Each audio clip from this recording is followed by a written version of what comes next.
Hello there. What is going on, everybody? Today we're going to be ranking the Rebel commanders for Star Wars Armada. I know I had a lot of positive feedback over ranking the Imperial commanders, and if you haven't already seen that video, I will put that over at the side of the video at the end, so be sure to check that one out as well. Also, if you are new here to the channel, there's still time left to enter to win the $25 Amazon gift card giveaway. All you have to do is be a subscriber and leave a comment on this or one of my videos. It's as simple as that. Plus, I'd love to have you stick around anyway because we cover a lot of Armada stuff, Star Wars stuff in general, a lot of tabletop gaming stuff like Star Wars Armada, Star Wars X-Wing, Star Wars Legion, all of that stuff.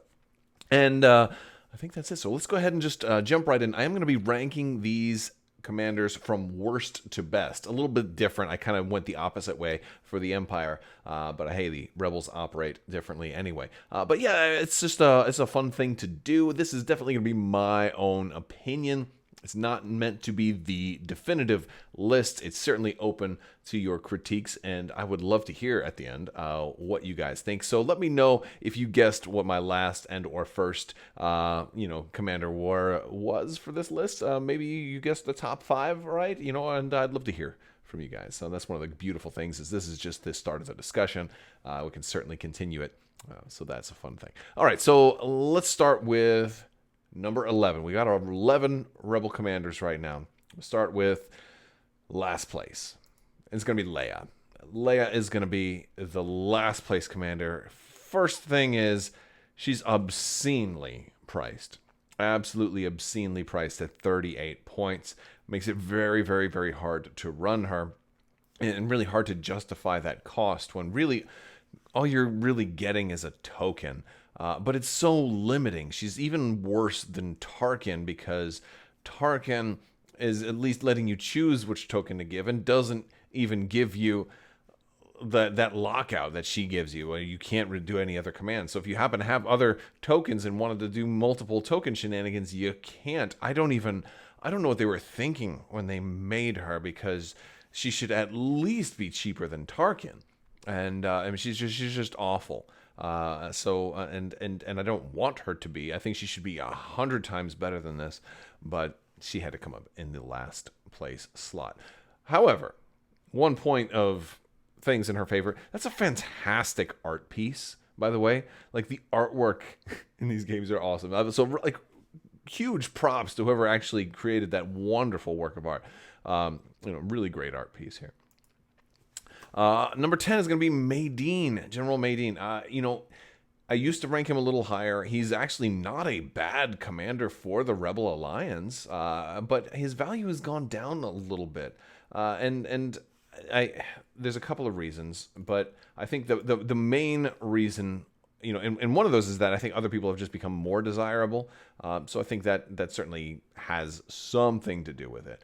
But one of the things I think that really kind of hurts him is that, he used to give you an ability that was unique, that extra nav, that extra yaw. Well, that yaw is great. But I feel like since we've recently got take evasive action, it's not quite as crucial to get that extra yaw. It's just not really that necessary. He's still good in certain list types, but that has to make him kind of fall lower because he's not really as versatile. He's not that well received all over the place. So I feel like, and he's not super cheap either. When there's a 6-point fleet command that gives you what he has, I'll take that instead. Generally, that's me. It's not exactly the same. It's not a 1-for-1 swap, but yeah, I have a hard time really trying to run Madine. Moving up to number 9 is going to be General Kraken. So this one is an interesting one. This is one of the ones that I used to have at the very bottom, and I feel like Kraken has gone up a little bit. First off, one thing in Kraken's favor, he's 26 points, so he's a little on the cheaper side. And if you've got a lot of ships, and they're, smaller, medium ships, and they're able to go fast, so usually a lot of CR90s, for example, then he tends to work really well in a list like that. They kind of have to stay going really fast, but being obstructed is awesome. Generally, he rose a little bit in the rankings, and that really has a lot to do with Wave 8 since General Ramadi came out, and that he is going to give Empire huge bonuses for, when they have obstructed shots. Only if it's actually physically obstructed, though, right? If it's only card obstructed, then Ramadi's thing doesn't kick in. And so, like, Kraken now has, is like almost like not a hard counter, but like a soft to medium strong counter against one of the hottest, cool new Imperial commanders. And I think that counts for something. I think that's pretty cool. So I really like that, and I think that is going to make Kraken a little bit more desirable. Moving up in the rankings to number 8 is somebody that used to be one of my least favorites, and that's Garm Bel Iblis. Still not a huge fan of Garm, but considering that I think they're trying to do a little bit more with tokens, and that helps. And Garm is certainly a lot better than Leia now, especially if you look at just the what she's costed at versus what he's costed at. But also the fact that Schmitty won Gen Con with Garm Bel Iblis and kind of took this dumpster fire build and made people kind of look at Garm a little bit differently. And I think that's what certainly motivated me to raise him up in the rankings. Not that high. I still don't think he's great, but he's not the worst. He's still he's still in the bottom tier. After this, we move up to stuff that is, I think, a lot more playable and I think a lot more universal. But Garm, he could be great.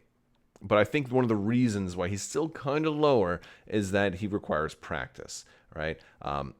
He does give you the ability to be able to do that nav command and not have to worry about taking a token on the first turn because everybody's going to be maxed on tokens the first turn.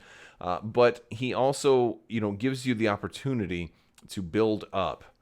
And, so the idea here is like on that 5th round, you're looking at, playing a little bit conservatively up to round 3, and then round 4, having a bunch of tokens built up, spending all of them, and then getting them all refilled again on turn 5. So you're looking at potentially having 2 power turns in a row if you play Garm right, and you have a list that's going to make good use of those tokens, and that really takes some practice and some getting used to. But I think if you can do it right, it could be great. I'm not in a huge rush to do it, though. Considering how rare it is that now that I get to play Armada, I usually want to go for like somebody who's at least mid-tier to top tier in my rankings. But Garm has been slightly redeemed in my eyes as having potential. So I think that's pretty cool. And also, Garm gets cool points for being a super awesome character from the EU that hopefully comes back into canon someday. I would like to see that. All right, so moving up into, I think, what's going to be mid-tier. Rank 7, Mon Mothma. Always been somebody that I've really enjoyed. Not the easiest to put into every build, but certainly has value added. And she's actually risen a little bit with the introduction of Wave 8 and the Onager and what they're able to, do with evade tokens. She obviously doesn't deal with extreme range, but she gives you extra value for evade tokens. And maybe you were really not that keen on evade, but since, hey, she's going to make evade useful at long range, and now evade is even better at extreme range, it's just like, hey, you know what? Evade has gone up in value a little bit, and because of that, Mon Mothma, who is the evade commander, has also gone up in value a little bit. So I think she's still pretty cool. She's not super cheap, and she's restrictive because she really doesn't help the Rebel big ships, and the Rebels do have a lot of big ships, which is kind of surprising compared to where we are in the game right now. I think if I would have gone back to when they started releasing stuff for Star Wars Armada and said, hey, in 2020, who will have more large ships, the Empire or the Rebels? I wouldn't have thought that the Rebels would have had the majority of large ships. I would have thought they would have had like 1, maybe 2 tops, but probably just the 1, and then mostly small and medium ships. But sure enough, the Rebels keep getting large ship after large ship after large ship. I mean, we've got the MC-80 Home 1 style, we got the MC-80 Liberty, we got the MC-75, and the new Starhawk. And Mon Mothma's not helping any of those. So, but granted, the ships that she does help, she does really, really great with, and that's cool. But, she's kind of split in half. So that she comes in mid-tier, but kind of on the bottom half of mid-tier.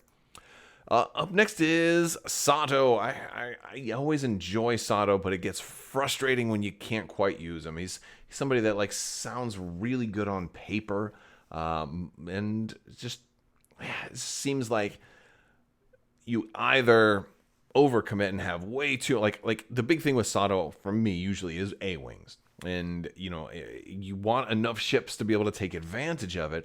So a lot of times when I run Sato, I don't want to really run 133, 134 points of squadrons, because then, hey, I need my ships to also be able to do it. So like, all right, let me run, Tycho and Shara Bay or something like that, or like a low to medium amount of squadrons usually feels like the sweet spot. And it seems like every time I do that, I end up going up against 134 points of like super squadron death and then not being able to use Sato. It seems like he gets countered every single time I try to run him. Now, again, this is part of my personal bias kind of creeping in. I'm curious if you guys have run into the same problems when you're trying to use Sato, and what frequency is that? Is that do you run into it all the time? Do you run into it some of the time? Have you almost never run into it? All right, has Sato always been like a surefire hit for you? I'm really curious. I think he's somebody that is going to rise or fall depending on your local meta. How easy do you find it to put squadrons at range 1 of a ship and have them survive long enough and have a fleet that can benefit from Sato's ability? It's a real delicate balance. If it works right, though, it works really, really, really nicely. But if it doesn't, it goes really downhill very, very quickly, because if you can't use his ability, and that's what I said, when he gets countered, like when he doesn't work, he goes down in flames. And that's the problem, because those ships, now they're only rolling red dice, but they only have black crit equipment on them, so like they totally don't do anything, so that's really the problem I have with Sato. Is like when he kind of missteps, he's somebody who sits down to play poker, and the very first hand he goes all in. He's either going to win really big, or he's going to be going home very, very quickly. I guess that's although probably a bad analogy, because if you go all in on the first hand, everybody else is just going to fold, and then they're not going to want to play with you anymore because they think you're an idiot. So anyway, let's move up. Moving up to number 5, we're getting up there, is Rattus. Rattus was probably one of the top Rebel commanders. He took a little hit, and I'm showing you the old version here, but the new version of Rattus has been, some people would call it a massive nerf. I call it a balanced slight nerf, but it changed. So the big changes to Rattus is that he now can only make a ship come off of himself. So you can only warp them in, based on the distance they are to Rattus's ship.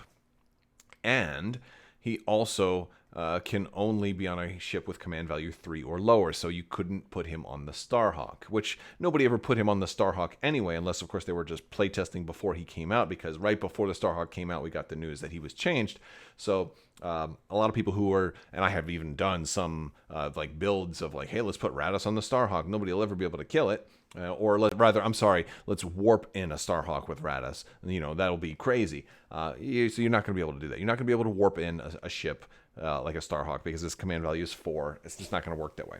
But the good thing that Rattus got is the distance required is no longer just at distance 1. It's at distance 1 to 2. So you can actually go farther away.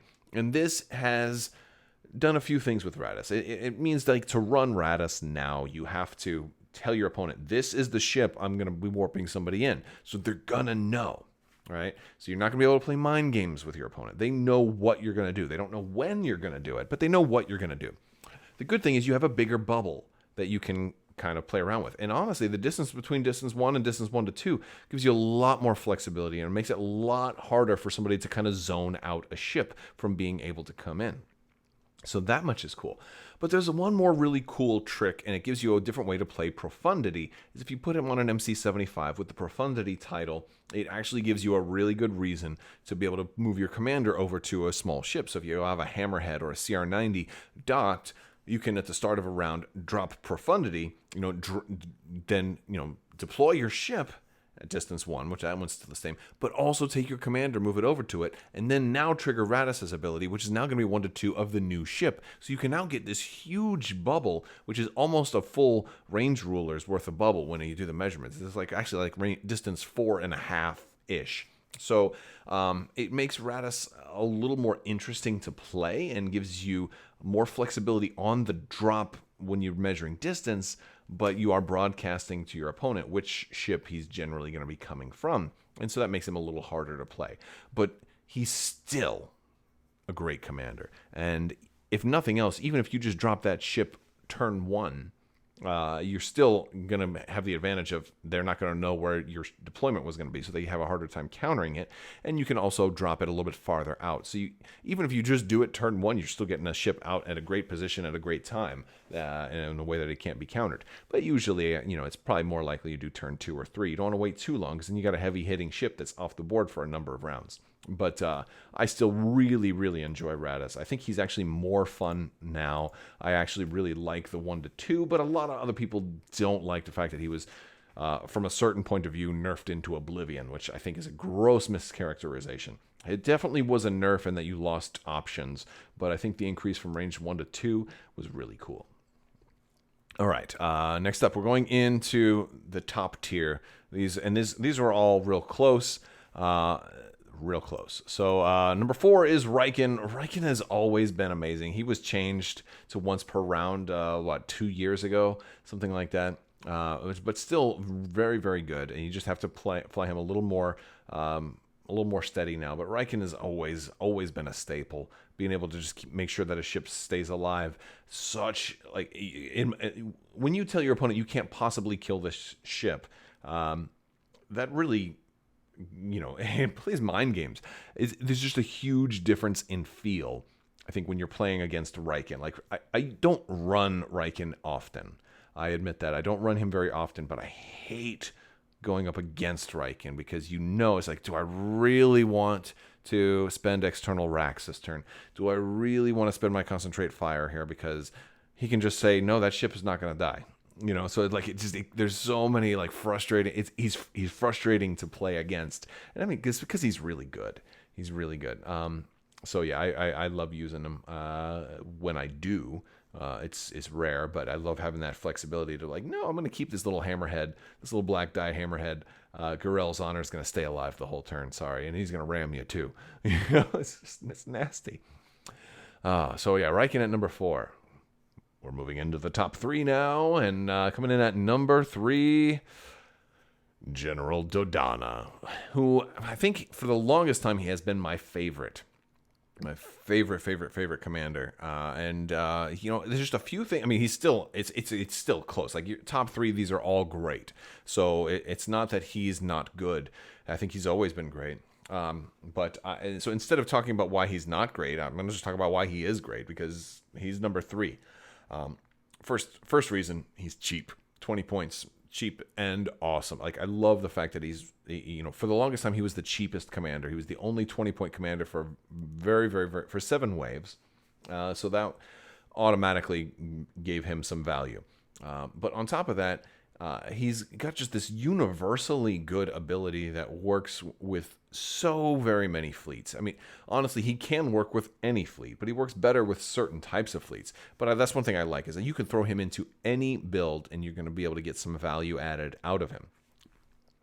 So that much is cool. But then there are other builds that are so much better. And so I love that. And my favorite, I guess the icing on the cake here is that he can give you value even when you're not even attacking. Like if your opponent happens to land on an asteroid first round, you're like, oh, well, I guess I get to trigger Dodona's ability right now. So it's before the ship is dealt a face-up damage. It doesn't have to be from you. They could have done it to themselves. That's really the most amazing thing about Dodona. But yeah, he's good. He works good with bombers. He works, and for a long time he was a dedicated, if you're running a lot of bombers, X-Wings and B-Wings and Y-Wings and stuff, Dodona was pretty much your go-to. But also good with ships with doing critical effects now too. I mean, there's so many critical effects that give face-ups There's just and then or any kind of hybrid that's using some of both. He's just great in so many. Like he's good in every fleet, but he really excels in a pretty good variety of fleets. So Dodona, for 20 points, he's just incredible. Still, I'm always gonna love Dodona. All right, number 2, Admiral Ackbar. You can't repel firepower of that magnitude. 38 points. Crazy expensive, right? But he is so incredibly good. He gives 2 dice to your ships when they're attacking out of their side arcs. Rebels happen to have lots of ships that are good at attacking out of their side arcs. So that's awesome. The Assault Frigate Mark II loves this guy and is probably the best ship in the game. And even more so now. I think... All right. I'm about to lose my breath because I'm going to talk about how much I love Ackbar, right? Ackbar is just great. I've had a lot of fun using Ackbar on all kinds of lists. Like, look, I get that he's not good in every build like Dodona is, right? So why is I have him above Dodona? Was because when he is great, he's absolutely insanely good. His value added is the highest. Granted, he costs the he's tied for like the most points for any commander. They're at 38, but out of the 38-point commanders, he's giving you so much. He's giving you more. I would argue he gives you more than any other commander in the game, included for any faction. Of course, you're paying for it too, so that's something to consider. But oh man, like especially when you put him into the type of fleet that's going to use him. Assault frigates with gunnery team, for example. MC-75s like him, MC-80s like him, or MC-80 Home 1s like him. Especially if they can line it up right. But there's so many ships that really like him. The Super Star Destroyer came out. You're much more likely to have double side arcs, where you can do Ackbar slash a single ship. It's not even that hard to do now. So with the SSDs, like, oh, he's great. He was already good, but he's been around since Wave 2, and so he's been in the game forever. You think he'd get stale? That's probably one of the only reasons I don't play him that much anymore, because it's like the game kind of like in the first year of the game they gave you the God mode commander, and like, all right, so I don't even run him that much anymore just because I'm just tired of instant winning. I don't know if I've ever lost with Ackbar outside of like an experimental like Ackbar Nebulons build, and a lot of my Ackbar Nebulons builds actually do quite well, although usually they're not under tournament conditions. But no, just Ackbar is just so good. Just 2 extra dice, 4 extra dice maybe even. I just insanely good. Love it. Absolutely love it. And number 1, Kirsten Gate. Now, there is certainly some debate on how you pronounce Agate. But it's not Agate. It's not Agate. It's not Agate. It's a gate. Like a fence and a gate, it's a gate. And I know that because that's how I say it. But also, that's how Mark Thompson says it when he narrates the books that she is in, the Aftermath books. So it is absolutely a gate. Now, Kirsten Gate is a 20-point commander, much like Dodona. So automatically, that's something very, very cool. But Kirsten Gate gives you something you've never seen before. Oh, man, she is super, super cool.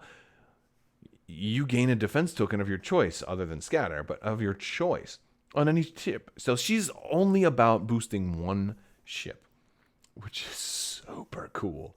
She's so much fun right now. She may not stay number 1 over the long haul, but right now she's the new hotness, and she's so exciting because she's just straightforward. 20 points, so she's cheap.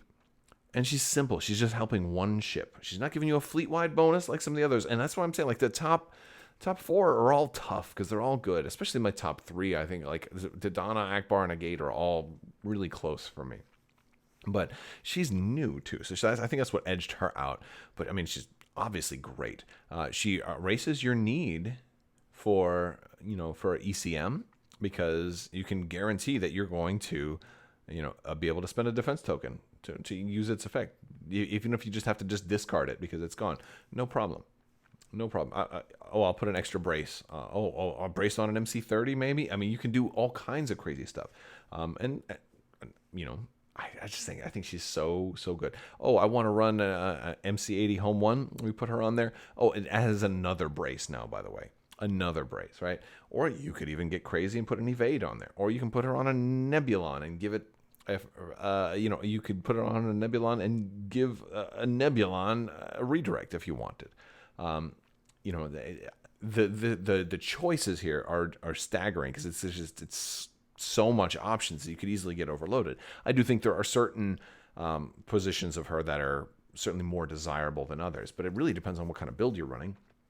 I think one fantastic option is to put her on a big ship, on one of the large ships, like the Starhawk, obviously, right? She came out with the Starhawk.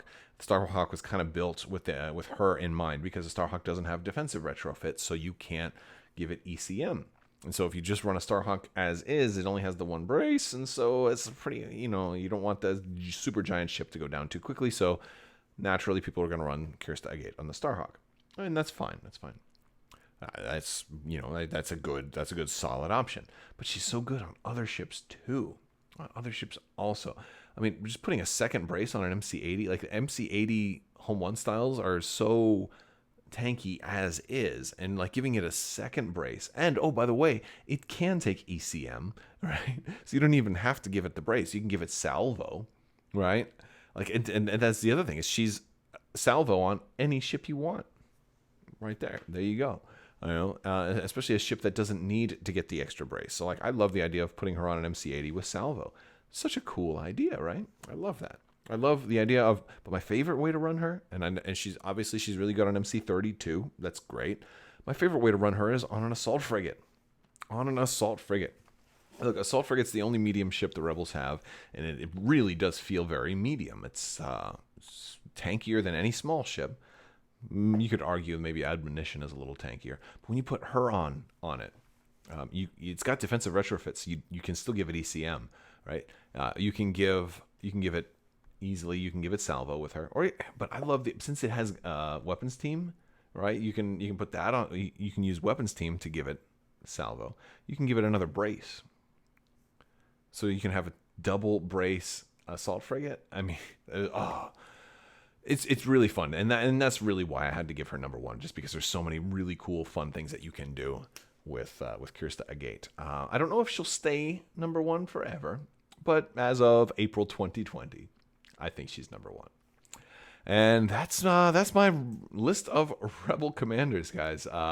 So yeah, if you stick with me throughout all of it, I want to thank you all so much for watching. Make sure you like and subscribe if you like the video, and hopefully you will stick around. Leave a comment, enter to win the $25 Amazon gift card giveaway. If you guys want to support the channel, there are links down here where you can, in the description, where you can find merchandise that helps support the channel. If you want to join Patreon, you can help support the channel that way, and everything is definitely appreciated. I want to thank you guys so much for watching. Big thanks to patrons as well. You guys are amazing. Could not do this without you. Thank you so much, and as always, have a great day.